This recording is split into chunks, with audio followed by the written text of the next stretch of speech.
Salut les apprentis photographes. Alors, elles vous plaisent ces photos? Bah j'espère que oui parce que c'est mes photos, puis sinon, tant pis hein. Est-ce que vous avez remarqué un truc sur toutes ces photos?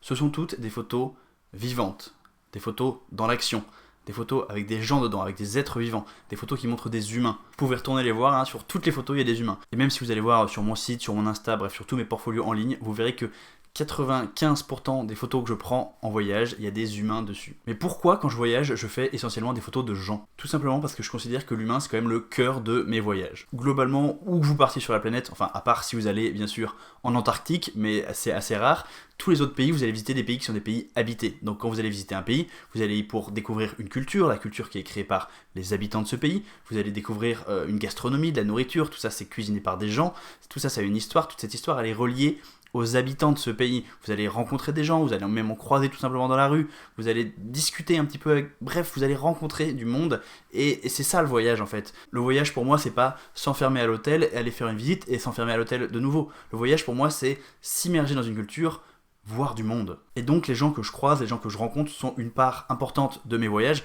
voire même la part la plus importante. Et c'est ça que j'ai envie de retranscrire dans mes photos. Et pourtant, beaucoup de gens, quand ils sont en voyage, se contentent de faire des photos de paysages et des photos de bâtiments. Et alors pourquoi pas, hein, c'est des souvenirs, mais moi je trouve ça extrêmement dommage. En fait, quand on voyage dans un pays différent, avec une culture différente, et qu'on se contente de faire des photos de paysages et de bâtiments, on rate l'essentiel du voyage. En tout cas, dans nos photos, on ne ramène pas ce qui, pour moi, fait l'essence même du voyage, à savoir les gens, les habitants du pays en question. Je trouve ça vraiment hyper dommage, alors même que l'humain est au cœur de notre expérience de voyage, que l'humain soit pas au cœur de notre projet photographique, des photos qu'on va prendre, des souvenirs qu'on va rapporter à la maison. Mon avis à moi et ma manière de faire, c'est que je trouve qu'il est hyper important de mettre l'humain au cœur de sa pratique photographique en voyage, de mettre de l'humain dans ses photos, de faire des photos vivantes, de faire des photos qui montrent la vie, plus que des photos un petit peu mortes qui vont montrer juste un paysage ou juste un bâtiment.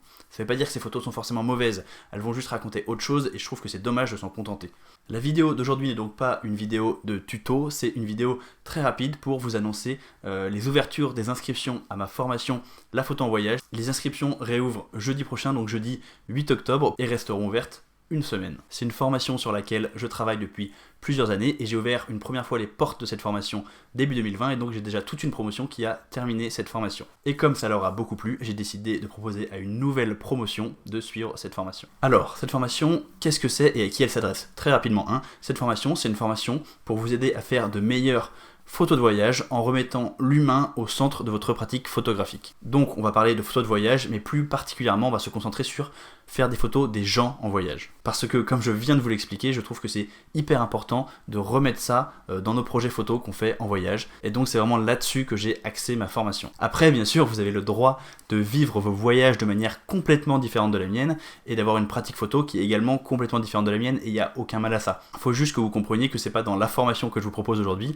la photo en voyage, que vous allez apprendre à faire des photos de plage sous les cocotiers, au coucher du soleil. C'est juste pas mon style et donc c'est pas ça que je vais vous apprendre. Moi j'ai vraiment orienté la formation sur une pratique photographique tournée vers l'humain. Tout simplement parce que c'est ce que je fais moi, c'est là que je suis bon, donc c'est ça que je veux vous enseigner. En fait on aurait pu appeler cette formation la photo de voyage sauce Paul Napo. Mais en gros c'est hyper simple, dites-vous que si les photos que je fais vous plaisent, si le type de photo vous plaît, à ce moment-là, la formation vous plaira. Les inscriptions à la formation La photo en voyage ouvrent jeudi 8 octobre 2020 à 11h du matin et elles resteront ouvertes pendant une semaine, donc jusqu'au 15 octobre. Après ça, il ne sera plus possible de s'inscrire. Si vous êtes intéressé, si vous êtes tout simplement curieux, si vous voulez en savoir un petit peu plus, je vous invite à cliquer sur le lien dans la description pour me laisser votre adresse mail et donc vous recevrez toutes les infos par mail quand les inscriptions ouvriront. Si vous êtes déjà inscrit à ma liste email, si vous recevez régulièrement mes emails, pas besoin de se réinscrire, vous allez recevoir des informations très vite. En plus, il y aura plein de bonus offerts avec la formation, il y aura du coaching, un groupe privé, il y aura des presets, bref, il y a plein de trucs cool qui vous attendent. J'ai donc super hâte de vous présenter tout ça. C'est tout pour la vidéo de cette semaine, comme je vous l'ai expliqué, c'était pas un tuto, juste une rapide présentation de